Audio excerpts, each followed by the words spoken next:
Sana yaptığım onca şeyden sonra hala beni seviyor olman çok kıymetli. Ama artık benim için buralardan çekip gitme vakti. Kendine iyi bak, hoşça kal. Ben güzel bir aşk romanı arıyorum. Ama mutlu sonla bitsin.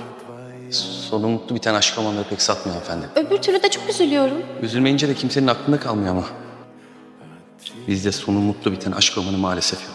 Sana yapılanı unutursan acı çekersin. Unutma profesör. Faruk bizden olmaz artık.